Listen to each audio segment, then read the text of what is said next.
सभी को नमस्कार। तो एक बार अपने ग्रुप में इस वीडियो को शेयर जरूर करना और दीपावली की सभी को राम राम। जितने भी भाई बंधु देख रहे हैं वो इस दीपावली के ऑफर को जरूर अपनाइएगा, क्योंकि मात्र 299 रुपए में एसएससी जीडी का कोर्स मिल रहा है। बाकी यदि आप आरएएस, एसआई, राजस्थान पुलिस, सीटी किसी भी एग्जाम की तैयारी कर रहे हैं तो 60% ऑफ चल रहा है संकल्प के ऑनलाइन कोर्सेज पर। करें शुरू। निम्नलिखित में से किस जनजाति का संबंध नीलगिरी पर्वतों से है? गारो, मुंबई नागा, व टोडा, व लेपचा। कौन सी जनजाति का? और आपको पता है 3-4 क्वेश्चन सीखोगे आप एक क्वेश्चन में। गारो, खासी, जयंतिया, आपने नाम सुना होगा। गारो, खासी, जयंतिया, गारो, खासी व जयंतिया, गारो, खासी व जयंतिया, ये सभी की सभी जो जनजाति है ये कहां पर है? ये मेघालय के अंदर है। और इसी नाम से पहाड़ियां भी है जहां बरसात ज्यादा होती है। गारो, खासी, जयंतिया। नंबुई नागा, नाम से पता लग रहा है। वह एक और है अंगामी। ये जो जनजाति है ये नागालैंड की है। ये जनजाति कहां की है? ये नागालैंड की है। नंबुई नागा, नंबुई नागा नागालैंड की है। नंबुई नागा नागालैंड की है। टोडा, नीलगिरी पर्वतों से अगर कोई संबंध रखती है जनजाति तो वो कौन सी है? टोडा जनजाति है, नीला टोडा। लेपचा व लिंबू, व लिंबू, लेपचा व लिंबू, लिंबू, ये सिक्किम की है। ये सिक्किम की है। लेपचा लिंबू सिक्किम की है। आपसे पूछे नब्बुई नागा, नागालैंड की। टोडा, नीला टोडा, नीलगिरी की। लेपचा व लिंबू सिक्किम की है। गारो, खासी, जयंतिया, गारो, खासी, जयंतिया मेघालय की है। आजी लामू लोक नृत्य का संबंध निम्नलिखित में से किससे है? अब देखो आई हुए क्वेश्चन है। एक होता है ना कि ये सर ये तो हमने सुने ही नहीं। अरे भाई ये क्वेश्चन आए हुए हैं। आजी लामू लोक नृत्य, देखो मिजोरम का चोरोकोन नृत्य भी है। चोरोकोन, चोरोकान, जिसको अपने बोलते हैं ना बांस, बांस नृत्य भी कहते हैं इसे। चेरकोन या बांस नृत्य कहां का है? मिजोरम का है। और अरुणाचल प्रदेश का है आजी लामू, आजी अरुणाचल का है। मुखोटा व युद्ध नृत्य भी है इसका। मुखोटा व युद्ध नृत्य, मुखोटा व युद्ध भी किसका है? अरुणाचल का है। भरत तमिलनाडु का है। भरत तमिलनाडु का है। भरतनाट्यम ये किसका है? तमिलनाडु का है। कोल्टम तमिलनाडु का है। कोल्टम भरतनाट्यम तमिलनाडु का है। और उत्तर प्रदेश में तो रासलीला नौटंकी होती है। रासलीला नौटंकी उत्तर प्रदेश की है। रासलीला व नौटंकी पूछे तो उत्तर प्रदेश की है। आजी लामू, आजी अरुणाचल का है। आजी अरुणाचल में आजा, वही अरुणाचल में आजा, अरुणाचल में आ जाई, अरुणाचल में। भरत तमिलनाडु का है। उत्तर प्रदेश में रासलीला है। निम्नलिखित में से कौन भारत का गोला फेंक खिलाड़ी है? आकाशदीप सिंह, ये तो हॉकी का खिलाड़ी है। आकाश खेले हॉकी, आकाश खेले हॉकी। रोहन बोपन्ना खेले टेनिस, रोहन बोपन्ना खेले टेनिस। तेजेंद्र पाल सिंह तूर ने फेंका था गोला, गोला फेंका था किसने? तजेंद्र ने। और वीरेंद्र सहवाग खेले क्रिकेट, वीरेंद्र सहवाग खेले क्रिकेट, वीरेंद्र सहवाग खेले क्रिकेट। तजिंदर ने फेंका गोला, बोपन्ना खेले टेनिस, आकाशदीप खेले हॉकी। हॉकी का आकाशदीप है। छत्तीसगढ़ का स्थापना दिवस कब मनाया जाता है? 2 जून, 9 नवंबर, 1 नवंबर या 15 नवंबर? देखो 2 जून 2014 को तेलंगाना कह सकते हो आप। तेलंगाना का स्थापना दिवस मनाया जाता है? 9 नवंबर 2000 उत्तराखंड की स्थापना हुई थी। उत्तराखंड की स्थापना हुई थी। 1 नवंबर 2000 छत्तीसगढ़ की स्थापना हुई थी। 15 नवंबर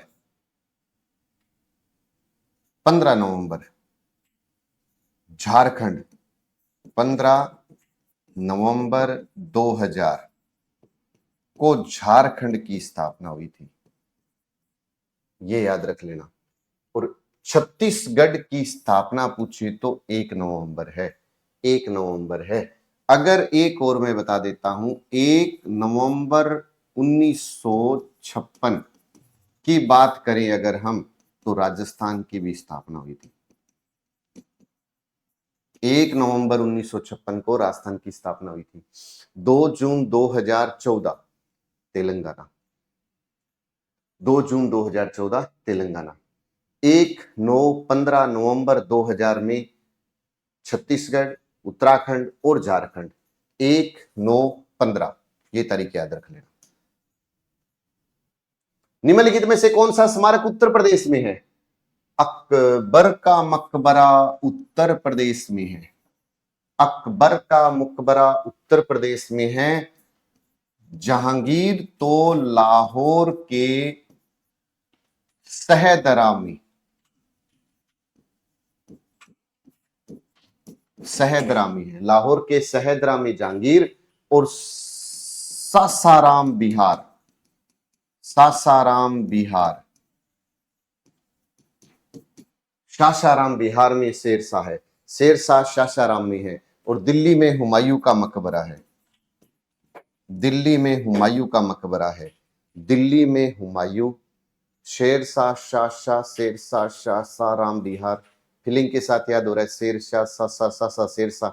जहांगीर लाहौर का, लाहौर के सहदरा में। अकबर उत्तर प्रदेश में है। अकबर उत्तर प्रदेश में। निम्नलिखित में से किस वर्ष में गांधी इरविन समझौता हुआ था? देखो 1919 में तो रोलेट एक्ट आया था। Roulette act 1919। 22 में चोरी चोरा कांड हुआ था। आपको पता होगा 1920 में असहयोग आंदोलन शुरू हुआ था, 22 में इसके कारण स्थगित हो गया था। 30 किलो तो नमक था ना, ये सॉरी 30 नमक भी था और सविनय अवज्ञा आंदोलन भी था।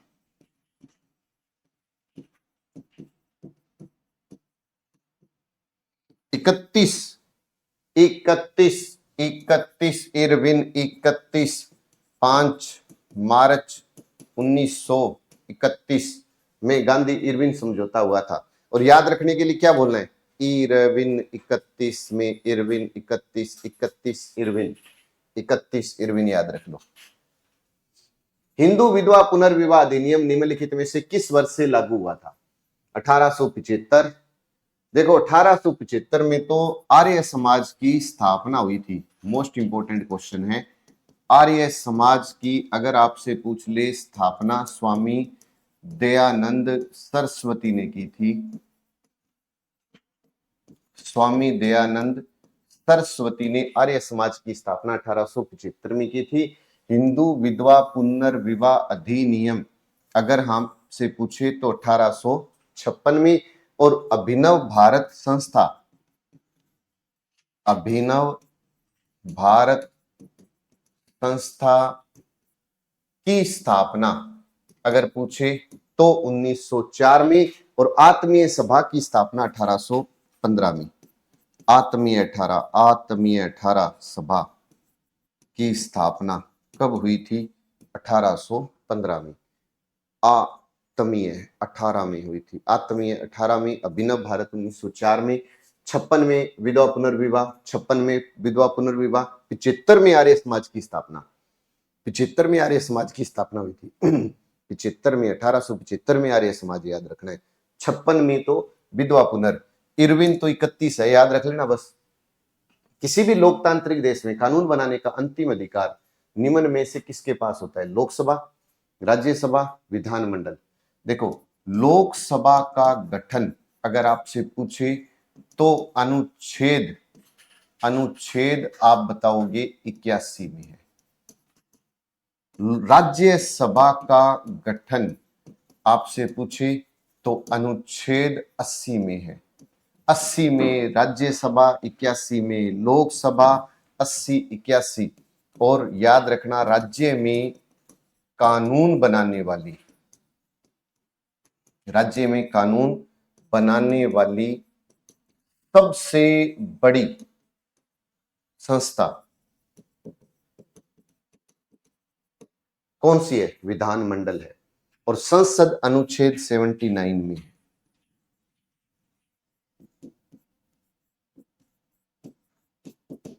अनुच्छेद 79 में है।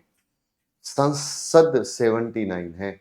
संसद 79 है। 80 में राज्यसभा, 81 में लोकसभा और विधानमंडल कानून बनाने वाली सबसे बड़ी संस्था है। भारतीय संविधान के किस अनुच्छेद में उच्चतम न्यायालय को याचिकाएं जारी करने की शक्ति प्रदान की गई है? 17, 32, 226 या 39A में? किस में जारी की गई है ये बताना है। अनुच्छेद 17 बहुत बार मैंने आपको बता ही दिया था। अस्पृश्यता का अंत, अनुच्छेद 17।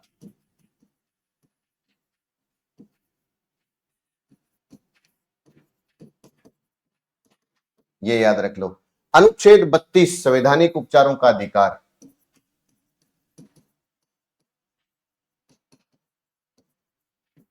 संवैधानिक उपचारों का अधिकार। अनुच्छेद 226 हाई कोर्ट, उच्च न्यायालय द्वारा रिट जारी करने का अधिकार।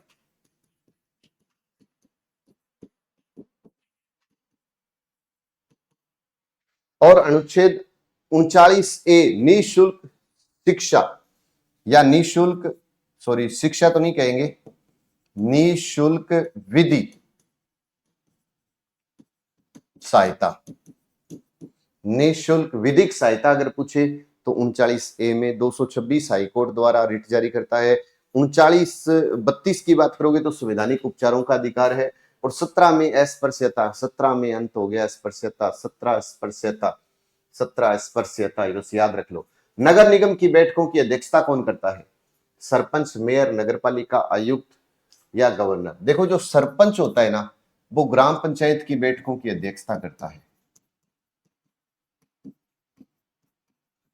ग्राम पंचायत की बैठकों की अध्यक्षता कौन करेगा? सरपंच। मेयर नगर निगम की बैठकों की अध्यक्षता।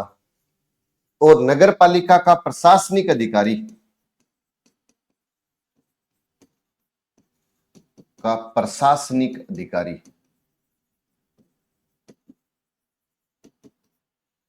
नगर पालिका आयुक्त होता है। और राज्यपाल को अंग्रेजी में गवर्नर कहते हैं। राज्यपाल को अंग्रेजी में गवर्नर कहते हैं। राज्यपाल को अंग्रेजी में गवर्नर कहते हैं।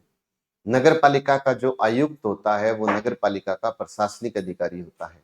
सरपंच ग्राम पंचायत की बैठकों की अध्यक्षता करता है। सरपंच। निम्न में से कितने भारतीय राज्य सिक्किम के साथ अपनी सीमा साझा करते हैं? कितने भारतीय राज्य? देखो एक ही है, याद रखना। अगर आपसे ये पूछ ले कि सिक्किम के साथ कितने राज्यों की सीमा लगती है तो एक ही राज्य है और वो राज्य है पश्चिम बंगाल। दूसरा है मेघालय। मेघालय के साथ भी एक ही राज्य की सीमा लगती है और वो है असम। एक तो ये याद रखो। और सिक्किम भारत का एकमात्र ऐसा राज्य है जिसके साथ राज्य तो कितने हैं? एक। और देश कितने हैं अगर देखें तो ऊपर तो आपको पता है चीन हो जाएगा, इधर कौन सा है? भूटान हो जाएगा, इधर कौन सा है? नेपाल हो जाएगा। तो सिक्किम के साथ एक राज्य और 3 देश। कल को पोस्ट क्वेश्चन आया, ऐसा कौन सा भारत का राज्य है जिसके साथ एक राज्य और 3 देशों की सीमा लगती है? और एकमात्र सिक्किम है। एक और प्रश्न बताता हूं मैं। एक आपको पता होगा उत्तर प्रदेश का जिला है सोनभद्र। उत्तर प्रदेश का एक जिला है सोनभद्र। यूपी का एक जिला है, नाम है उसका सोनभद्र। इसकी क्या खास बात है? इसकी सबसे बड़ी एक खास बात है कि ये 4 राज्यों की सीमा बनाता है, मध्य प्रदेश, छत्तीसगढ़, बिहार और झारखंड। ये 4 राज्यों की सीमा बनाता है। मध्य प्रदेश की सीमा भी बनाता है, छत्तीसगढ़ की सीमा भी बनाता है, झारखंड की सीमा भी बनाता है और बिहार की सीमा भी बनाता है। शानदार प्रश्न है ना। एकमात्र ऐसा जिला जिसके साथ 4 राज्यों की सीमा लगती है वो ये वाला है। एकमात्र जो एक राज्य और 3 देशों की सीमा बनाएगा वो सिक्किम है। 5 राज्यों की सीमा हमारा राजस्थान बनाता है। राजस्थान के साथ 5 राज्यों की सीमा लगती है राजस्थान के साथ। तमिलनाडु के साथ 3 राज्यों की सीमा लगती है, तय तमिलनाडु, तय 3, तय तमिलनाडु, तय 3। तमिलनाडु के साथ 3 राज्यों की सीमा लगती है और गोवा के साथ 2 राज्यों की सीमा लगती है। और भी है लेकिन मैंने तो बस वैसे बता दिया, गोवा के साथ 2 राज्यों की सीमा लगती है। तो हर एक पर्सन इंपॉर्टेंट है और इतना इंपॉर्टेंट कि आने वाले दिनों में आपको यहां से क्वेश्चन भी मिलेगा मिलेगा। निम्न में से कौन सी नदी और ताप्ती नदियां एक दूसरे के लगभग समानांतर बहती है लेकिन विपरीत दिशाओं में खुद को खाली करती है? नर्मदा, कावेरी, गोदावरी या चंबल? ताप्ती और एक दूसरे के लगभग समानांतर बहती है। अपने बोलते हैं नर्मदा और ताप्ती। और नर्मदा का उद्गम होता है अमरकंटक पहाड़ी से। अमरकंटक पहाड़ी से उद्गम होता है। कावेरी कैसे, कावेरी कैसे, कर्नाटक कैसे, कुर्ग में ब्रह्मगिरी की पहाड़ी से उद्गम होता है। गोदावरी महाराष्ट्र में त्र्यंबकम गाम पहाड़ी से उद्गम होता है। चंबल तो राजस्थान की जान है जिसका उद्गम मध्य प्रदेश में जानापाव पहाड़ी से होता है। याद रखो, याद रहेगा। याद नहीं रखोगे तो कुछ भी याद नहीं रहेगा, पढ़ना तो पड़ेगा, ये तो फाइनल है। कावेरी कर्नाटक, कुर्ग ब्रह्मगिरी पहाड़ी, गोदावरी महाराष्ट्र त्र्यंबक गाम पहाड़ी, चंबल मध्य प्रदेश जानापाव पहाड़ी, नर्मदा अमरकंटक की पहाड़ी। लाइव जो देख रहा है वो अपने ग्रुप में वीडियो को शेयर जरूर करें। जो लाइव देख रहे हैं वो लाइक करें, साथ साथ में कमेंट करते रहें। व्यष्टि अर्थशास्त्र का जनक जॉन मेनार्ड किन्स, इनको तो समष्टि, याद रखना, समष्टि अर्थशास्त्र का जनक कहते हैं। अर्थशास्त्र के पिता, अर्थशास्त्र के पिता किसे कहते हैं? एडम स्मिथ को अर्थशास्त्र का पिता, एडम स्मिथ अर्थशास्त्र का पिता। लोरेंज वक्र आय व जनसंख्या,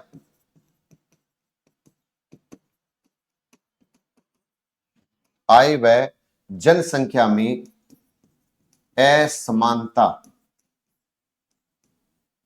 का सिद्धांत दिया था इसने। अल्फ्रेड मार्शल अर्थशास्त्र, व्यष्टि अर्थशास्त्र का जनक अल्फ्रेड मार्शल। एडम स्मिथ अर्थशास्त्र का जनक है। व्यष्टि अगर समष्टि पूछे तो जॉन मेनार्ड किन्स माना जाएगा। निम्नलिखित में से किसे 1955 से पूर्व इंपीरियल बैंक ऑफ इंडिया के नाम से जाना जाता था? पंजाब नेशनल बैंक, जिसकी स्थापना अगर हम देखें तो 1894, या भारतीय स्टेट बैंक 1955, या भारतीय रिजर्व बैंक 1935, या बैंक ऑफ बड़ौदा 1908। तो इसका आंसर है भारतीय स्टेट बैंक। 1955 से पूर्व इंपीरियल बैंक, भारतीय स्टेट बैंक, है ना। तो याद रखना है बस, पंजाब नेशनल बैंक 94, भारतीय रिजर्व बैंक तारीख अगर पूछे तो 1 अप्रैल 1935। 1 अप्रैल 1935 याद रखिए। दही और विनेगर का स्वाद खट्टा होता है क्योंकि इनमें मौजूद होते हैं क्षार, लवण, अम्ल।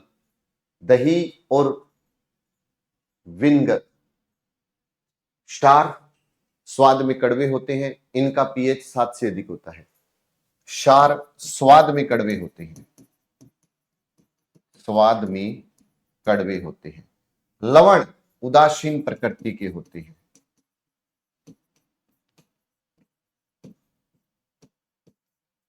अम्ल स्वाद में खट्टे, अम्ल स्वाद में खट्टे, तो आंसर हो गया अम्ल। क्षार स्वाद में कड़वे, लवण उदासीन प्रकृति के, अम्ल स्वाद में खट्टे होते हैं। मनुष्यों के में गुणसूत्रों के कितने युग्म होते हैं? 24, 23, 32। आपको पता है 1% के साथ कुछ तो सीखने को मिलेगा ही मिलेगा। देखो 24 तो चिंपैंजी में होते हैं। चिंपैंजी में उपस्थित गुणसूत्र कितने होते हैं? तो 24। और 23 होते हैं मनुष्य में, 32 होते हैं घोड़े में,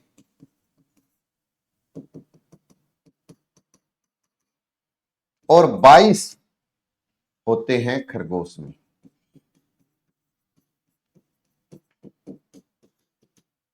ऐसे याद रखो, 24 चिंपैंजी में होते हैं, 23 मनुष्य में होते हैं, 32 घोड़े में होते हैं और 22 खरगोश में होते हैं।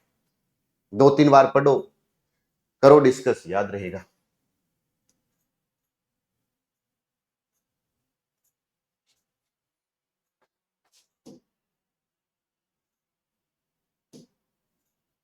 क्या कर दिया तूने?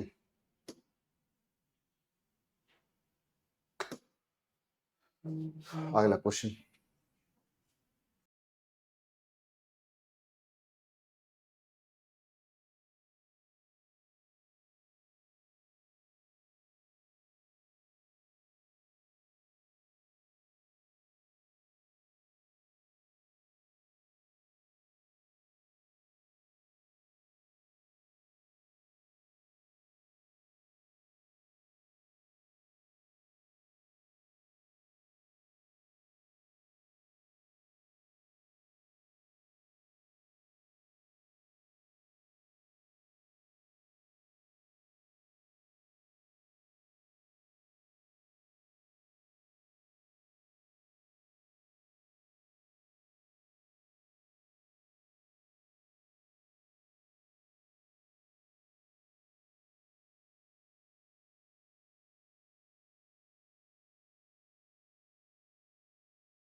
लेंसस लाइफ टोट मी अनमोइंगली नामक पुस्तक के लेखक कौन है? आए हुआ क्वेश्चन है। दंडी। दंडी ने तो 10 कुमार चरितम लिखा था। 10 कुमार चरितम दंडी ने लिखा। अनुपम खेर है और उनकी ये आत्मकथा है। अनुपम खेर की आत्मकथा है, ये याद रखिएगा। फिरदौसी का शाहनामा है। शाहनामा फिरदौसी का तो शाहनामा है फिरदौसी का। डेथ ऑफ ए सिटी, अगर आपसे पूछे डेथ ऑफ ए सिटी तो death of a city Amrita Pritam है। Death of a city Amrita Pritam है।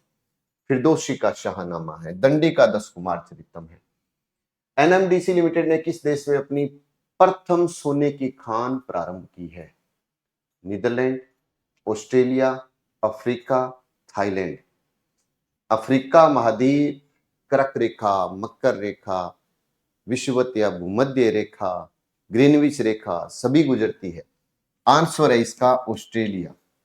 ऑस्ट्रेलिया अगर आपसे पूछे कि जनसंख्या में सबसे बड़ा महाद्वीप है एशिया क्षेत्रफल में और सबसे छोटा कौन सा है? ऑस्ट्रेलिया।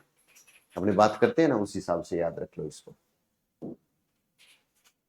हाल ही में टाइम आउट होने वाले दुनिया के पहले बल्लेबाज कौन है? बहुत अच्छा क्वेश्चन है। आने वाले दिनों में मिलेगा आपको, चाहे जीडी का पेपर हो चाहे दिल्ली पुलिस का हो, यहां से क्वेश्चन आएगा। मोहम्मद शमी विश्व कप में, याद रखना कि विश्व कप में